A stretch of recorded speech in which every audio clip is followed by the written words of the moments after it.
Hey, what's up, guys? It's Reed Young for TransformPoker.com. I'm here going to be bringing you a 6-max no-limit hand review. We're going to be talking about how to get maximum value from a weaker player, or a fish if you like.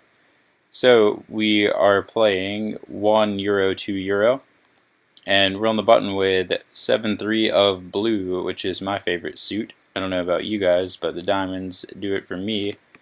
Think you make more flushes. Anyway, we flop bottom 2 pair here, and we get led into for a small amount. And I think typically, at least in my experience, from a weaker player, this usually indicates some sort of weaker made hand and sometimes a draw. Oftentimes, I've found, especially these days in the past year or two, people very often continue after making this small bet. And so that doesn't mean that you should always be bluff raising it, or you should always be calling it, but you can construct your default game plan accordingly. So you might assume you have a bit less folding equity if you raise, but I would just pretend like the pot's now €13 and he checked to us and play basically the same way as before, and maybe not continuation bet quite as often with air, or what is effectively a continuation bet when we would raise such a small bet. So with bottom 2 pair, definitely strong enough hand to raise. Even if he is getting sneaky with something like King Jack, we still beat those types of hands, and it's extremely unlikely he has jacks given preflop or pocket 7s or pocket 3s, because there's only one combination remaining of each of those, since we can account for 2 7s and 2 3s, which only leaves the other 2 7s and 2 3s to make one combination each of a set. So really, relative to other hands, those just don't really matter that much. So we're feeling pretty good about our situation here. I think the guest player who submitted this hand to us, Nirwanda from 2+2, thank you for throwing us this hand history to review, by the way. But I think he makes the correct play here, raising to €11, and it's a bit large, and some of you guys might be scared of having this player fold. But if you think about it, we're just getting called a lot of the time, and that was kind of our game plan going in. So I don't mind making it that size, just so long as you don't blast people out of the pot. And you want to keep in mind that if you're trying to be consistent with your sizing, that you don't want to always be making it such a large size if you do plan on running some bluffs, and especially multi-street bluffs. Also kind of like another idea you might want to kick around is, against a player who's going to be betting smaller like this, you don't really have to worry about balancing raise sizes so much. It's a good idea in case another player tries to take advantage of your frequencies in this situation to have balanced bet sizes or consistent bet sizing. But against weaker players, you can pretty much just play exploitively and just make sure that you're maximizing your value for the situation. So I would say, since we have a strong hand, that raising large is doing just that. So we turn a full house, which is fantastic. We almost certainly have the best hand now. There's even fewer combinations that beat us, and if he did have a flush draw somehow, he's probably not folding, and he probably assumes that if we were bluffing the flop that we continue a bit more than our fair share here, so it's a nice time to get some thin value. Not that 7-3 is thin at all here, but if we did have something like Queen Jack, I would not be hesitating to bet it, just because the turn completes a few draws that he might have. So we get check to, and we bet 21, and just amazing things happening right now. We get min raised. To me, that indicates a flush a lot of the time. So this is kind of the crux of the hand. What do you do against a weaker player who's representing an extremely polarized range when you're effectively holding the nuts and also blocking basically every other strong hand? And I think the answer is pretty clear if you stop and think about it. You might be tempted to go all in and just have him call with something like King Jack, and avoid worrying about a river heart or something like that. But I think you might also find a few bluffs in even a weaker player's range here. The 7 doesn't hit our flop raising range that hard, and he can probably do a bit better job of representing flush draws than we can.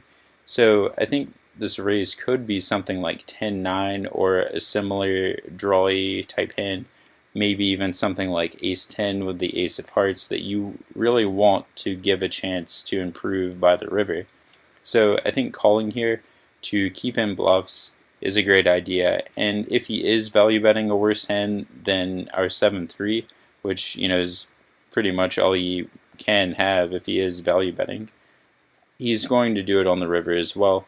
Really, you're only worried about the other 3 and a jack coming. I mean, there's just not too many cards that are going to kill the action.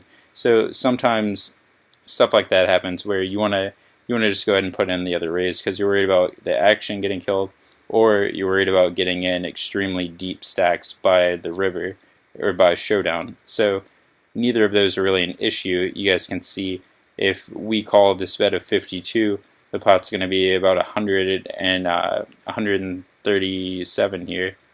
I can add. So 110 more, 111 more euro into 137 is not an unreasonable bet for him to make on the river. And basically, he's going to be making it, 99% of the time.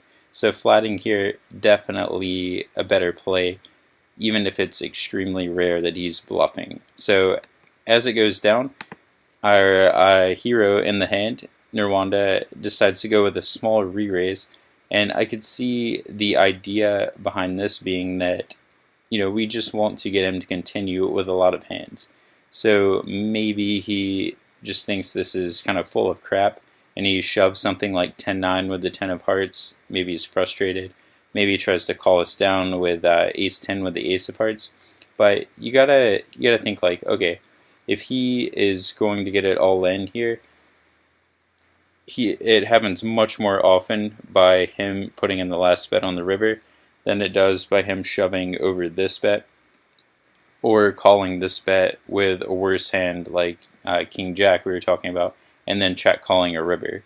So in addition to worrying about action killers on the river, now we have to basically worry about him having a made hand instead of just flatting, where we get all the value from these made hands, as well as keeping in bluffs and worse value bets that might find a hero fold if he just thinks that we never bluff this way.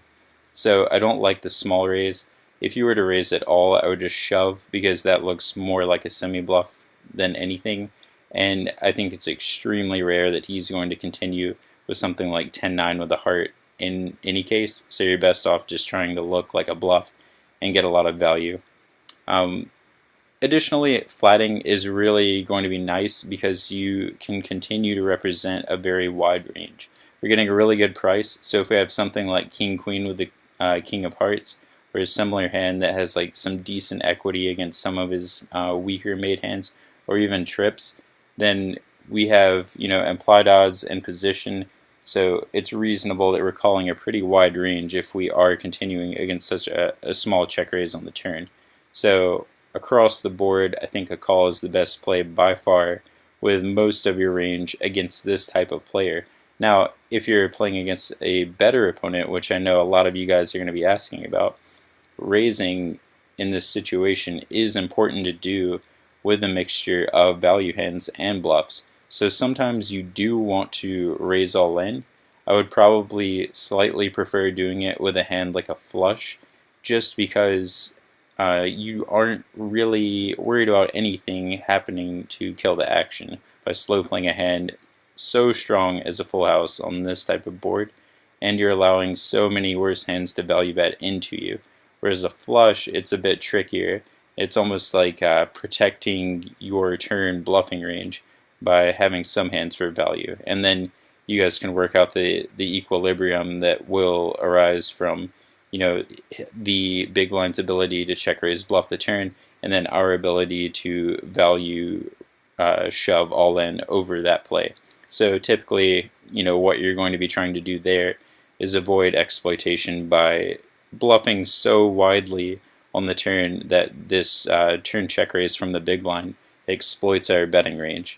So one way to do that is going to be semi-bluff shoving often enough to make him have a difficult decision, and also force him to call with a few worse hands that he check raises for value against our value range. So if we do shove like great flushes, maybe he'll have to call with King Jack, because he knows we have enough like Ace of Hearts, X hands in our range that he's just going to have to pay it off given the pot odds that we're laying him.